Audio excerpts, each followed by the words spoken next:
মিতালিবাগের গাড়ি ভাঙচুরের ঘটনায় গ্রেপ্তার ৫। সোমবার খানাকুলে প্রচারে গিয়ে গাড়ি ভাঙচুরের শিকার হন তৃণমূল প্রার্থী মিতালিবাগ। ঘটনার পর সংবাদ মাধ্যমকে সাক্ষাৎকার দিতে গিয়ে কেঁদে ফেললেন তিনি। এই ঘটনায় আহত হন মিতালিবাগের গাড়ির চালক। ঘটনার প্রতিবাদে ক্ষোভে ফেটে পড়েন একাধিক তৃণমূল নেতৃত্ব। খানাকুল সহ বেশ কয়েকটি জায়গায় পথ অবরোধ করে বিক্ষোভ দেখান তারা। আর এই ঘটনার অভিযোগ দায়ের করা হয় খানাকুল থানায়। সেই অভিযোগের ভিত্তিতেই সোমবার রাতে খানাকুল থানার পুলিশ ওই এলাকা থেকেই ৫ জনকে গ্রেপ্তার করে। মঙ্গলবার এই ঘটনায় ধৃত ব্যক্তিদের আরামবাগ মহকুমা আদালতে তোলা হয়। ধৃতদের নাম লালটু প্রামাণিক, সাগর মাঝি, শ্রীমন্ত প্রামাণিক, প্রশান্ত মাঝি, স্বপন পোলে। নিউজ আজ Bangla, Khanakul.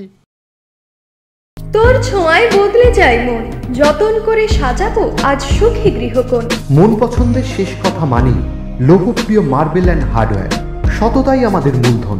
Marble, tiles, bath fittings, submersible, নল ফিটিংস, এখানে পাবেন সমস্ত পরিষেবা। আমাদের ঠিকানা ঘোষপুর, রামপ্রসাদ, হুগলি। যোগাযোগ 8170926495 অথবা 7363023971। তাহলে আর দেরি কেন, আজই আসুন লোকপ্রিয় মার্বেল অ্যান্ড হার্ডওয়্যারে।